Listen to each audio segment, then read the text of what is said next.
waxaa aad iyo aad u batay waayahan dambe daroogada oo ay khamradu ugu horeyso waxay ku dhex faafaysaa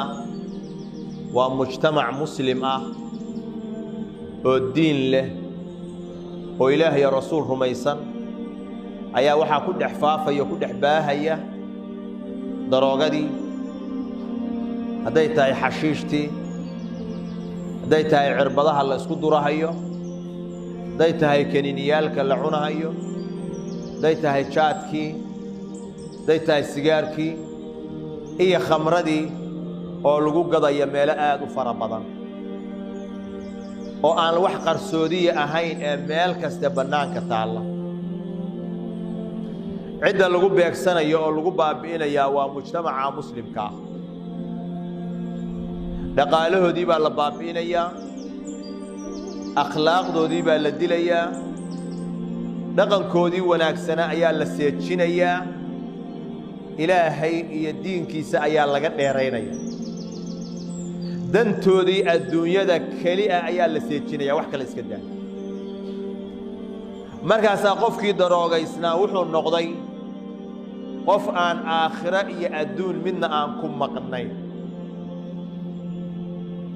waxa uu u kallahayo uu ku fakaraya leylan wa nahaaran waxay noqoto daroogadaas asalkana waxa uu ah khamrada ilaahay waa xarimay qur'aanka kariimkaba ilaahay ku xarimay saddex marxaladood bayna soo martay marxaladii koowaad waxay ahayd ilaahay subxaanahu wa tacaala wuxuu yidhi qul fiihimaa ismun kabiiru wa manaaficu linnaas wa ismuhumaa akbaru min nafcihimaa manaaficina ay leedahay baa ilaahay tilmaamay dembigeeduna ka badan yahay nacfiga ay leedahay dadkii waxay yidhaahdeen xaaraam toosa lama xarimin cumar ilmukhadaab ayaa wuxuu ku ducaysan jiray ilaahow khamrada noo caddee caddayn caafimaad qabta oo aan la isku qabsan ilaahu noo caddee cumar baa lagu dul akhriyey aayaddan markaasuu ducaysto ilaahay weydiistay in khamrada loo sii caddeeyo markaasaa waxaa soo degay qowlu llaahi tabaaraka wa tacaala yaa ayuha aladiina aamanuu laa taqrabu الصalaata waantum sukaara xataa taclamuu maa taquuluun xilliga aad sakraansan tihiin oo aad marqaansan tihiin oo cabsan tihiin salaada ha u dhowaanina markaasaa munaadi rasuulillaah wuxuu naadinayey salaada marka uu aqimahayo anlaa yaqrabanna الصalaata sakraan yuuna salaada u dhowaanin qof cabsanoo iska ilaaliya intii cabsanayd baa gooni u baxaysa cumar baa loo yeeray aayaddii lagu dul akhriyay markaasuu yidhi mar labaad allaahuma bayin lanaa fi lkhamri bayaanan shifaa'a ilaahow caafimaad si cad ilaahu noogu caddee oo caafimaad qabta oo kulli qof walba uu ku dawoobo wuxuu asagu tamaninayaa in la gooyo jiridda laga rujiyo markaasaa waxaa soo degay qowlu llaahi tabaaraka wa tacaala yaa ayuha aladiina aamanuu inama alkhamru waalmaysiru waalanصaabu waalazlaam rijsun min camali الshayطaan faاjtanibuuh lacallakum tuflixuun iyo aayadda ka dambaysa cumar baa loo yeedhay markaasaa aayadaha lagu dul akhriyey markii ilaahay subxaanaه wa tacaala uu yidhi fahal antum muntahuun war ma tihiin kuwa ka haraya oo ka joogsanaya cumar ayaa ugu horreeya wuxuu yidhi intahayna waa ka istaagna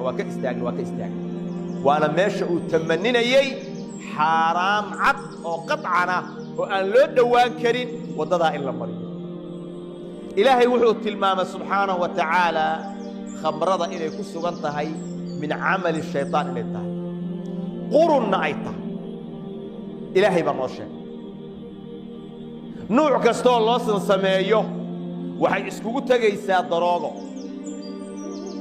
waalkhamru maa khaamara alcaql khamradu waxa weeyaan waxa caqliga bedela oo qofka masaajkiisa iyo dabeecaddiisa iyo habkuu ahaa leexiyo ka weeciyo oo ka dhiga qof daroogaysa waxaa soo gelaya noocyo kala duwan oo geedaha xashiishyada iyo nuucyadooda kala duwan waa ka mid wuxuu nabigu tilmaamay sallallahu alayhi wa alihi wasallam inay imaan doonaan dad xalaalaysta khamrada oo zinada xalaaleeya oo xariirta xalaalaysta inay imaan doonaan la yakunanna min ummati aqwam yastaxilluuna alxira walxariir walkhamra walmacaani ummadayda waxaa ka mid noqon doona kuwa xalaalaysta alxira wa azina farjiga iyo zinada weyn iyo xariirta inay raggu xirtaan oo ku labistaan والخمر والمعازف خمرة يا آلات كاللهوية وحيالها هيصها إيو غناقة دad xalaalaysta imaamka oo ummadayda ka mid noqon doona nabiga kaleey salaatu wasalaam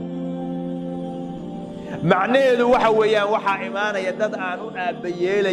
aabayeelahayn xalaal iyo xaraam oo ku fakaraya maanta maxaa kasban kartaa maxaa shaqaysan kartaa waana sida loo batay maanta in badan ka mid kii dawada ka shaqaynahaya inta xalaasha oo nacfiga ummadda u leh kuma koobna wuxuu keenayaa kaniinigii sunta ahaa kiisii daroogada ahaa kii dhacay kii cudurrada khatarta xambaarsanaa kulli waa gadahay dhaqaale ayaa galay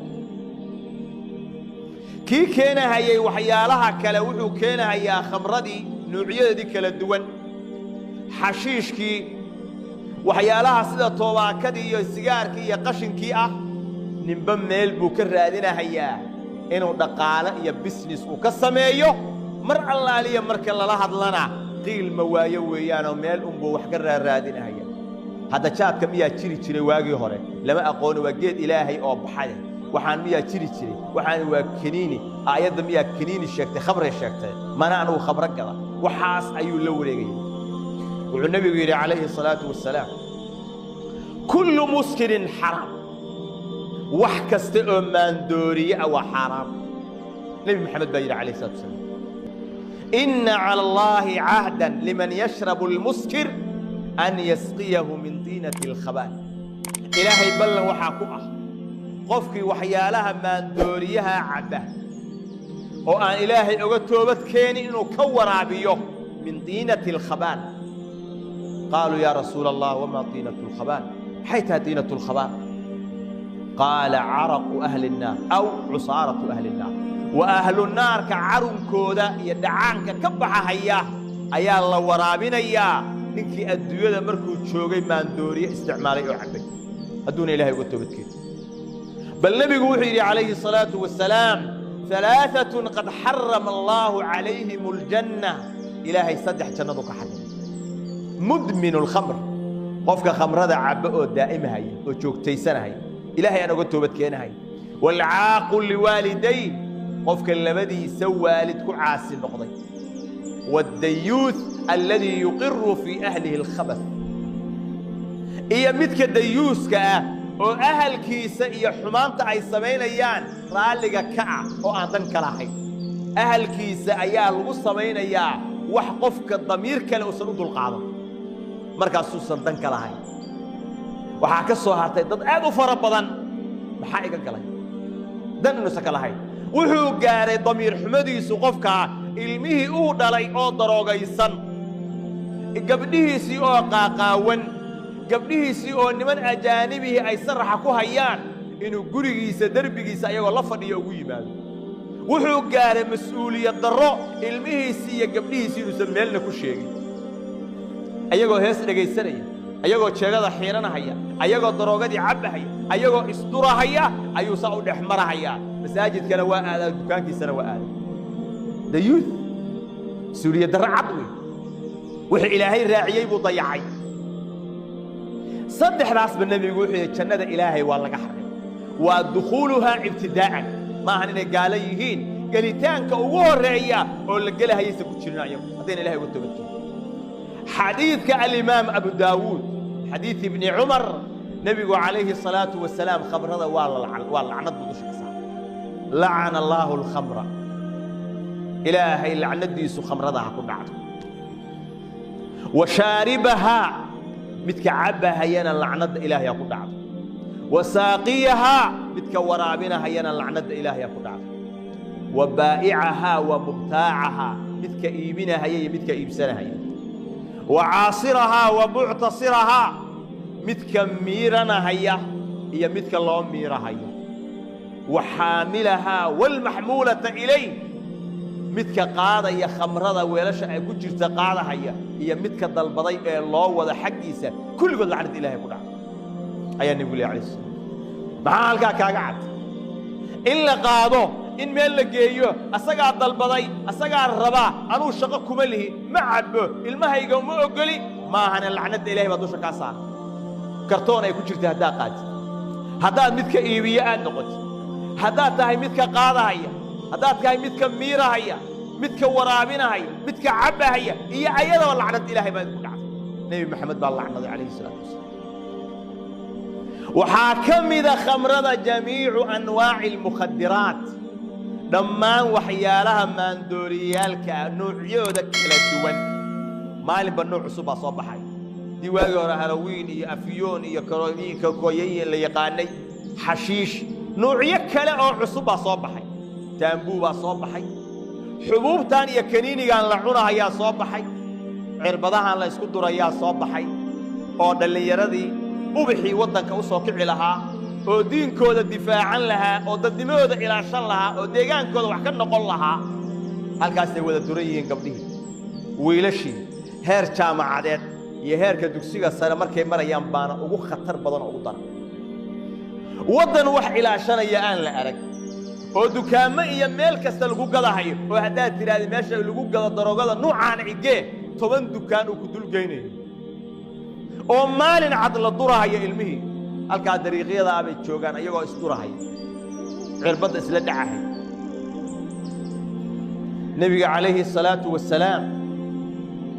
khamrada uu ka hadlay waa jamiici anwaaci almukhadiraat kullu muskirin xaraam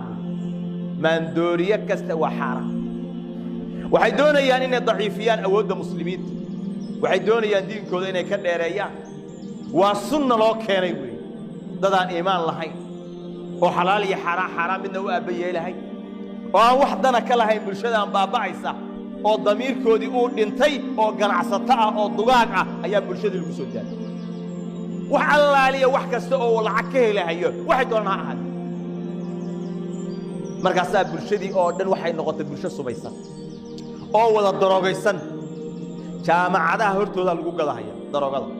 ayadoo kaniini ah ayadoo mataqaanaa sidii nacnici loo cunahayo ayadoo bahalkaan la yidhaahdo taambuu ah ayadoo cirbadii ah jaamacadaha hortooda iskuullada hortooda farmashiyayaalka meel kaste kabarrada ayaa lala dhomay jaadkii asaga waxaaba bartayba odayaashii cuqaasha iyo caqliga laga sugahayey oo beelaha hogaaminahayey ayaaba qaar badan oo ka mida u barxanya u fadhiya caqli baa laga sugahayaa horumar baa laga sugayaa bulshaa laga sugahaya inuu wasan iyo qiimo ku yeesho haweenkii waa dayacan yihiin ilmihii waa dayacan yihiin dadkii mas-uuliyaddaa hayana daroogadaasay ku baqan yihiin qof kasta waxaa waajib ku ah oo iimaan loo ilaahay ka baqaya subxaanahu wa tacaala inuu waxaa ka dhawaaqo oo la diriro oo ilmihiisa ka wacyigeliyo wax kale hadduunan awoodin intuu iskugu yeero ahalkiisa iyo qaraabadiisa inuu ka wacyigeliyo oo arrintaa iyada aad iyo aad iyo aad la iskaga kaashado oo baraha bulshada laga dhawaaqo dadkii faraha ka baxaya wax u maqanna ma muuqdaan daroogada iyo khamrada nuuciyadeeda shaykhul islaam ibnu taymiya wuxuu leeyahay xashiishadan iyo waxaani waa malcuuna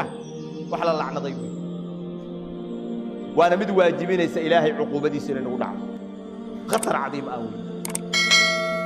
shirinkaagiiba waxaa ku dilaysa caafimaadkaagii baad baabi'inaysaa lacagtaadii baad ku gurbaysa ku baabi'inaysaa dhaqaalahaagii baad dabiraysaa caqligaagii baad baabi'inaysaa khuluqaagii iyo dabeecaddaadii baad zuulinaysaa gacantaadaana isku dilaysaa qof kasta waajib baa ka saaran macallimiinta jaamacadaha kuwa iskuullada inay ka wacyigeliyaan dhallinyarada aad iyo aad arrintaa oga hadlaan oo siminaaro ay ka qabtaan oo ay tusaan dadkaasi meesha ay ku dambeeyeen iyo siday u baabi'een oo nolosha uga dhaceen الدنيا آخر من أين أكون مغنين وشيء واجب أو صارون إذا عدها هي براها بلشدة ذاتك تاجن أو كهد الله وإن كهد الله أو كذا واقعان بلشدة بابا عيسى أو الله بيكسنا هيو أو شيلن كودي الجبار بين هذا الوصبين هاي لا نبريا إن بدل إلهي سبحانه وتعالى للي يردنا ضل كان إلهي إنه نهجاتيو أعداد أي الشرط أي مجرجة أي ملاجيان إلهي سبحانه وتعالى إنه نقم وإن نؤد العينا ضدك أي ضلك أي الدين كبا أنا الليلك ساعدها الضم إلهي أبرنا سبحانه وتعالى اللهم ربنا آتنا في الدنيا حسنة في الآخرة حسنة وقنا عذاب النار اللهم اغفر للمسلمين والمسلمات المؤمنين والمؤمنات الأحياء منهم والأموات برحمتك يا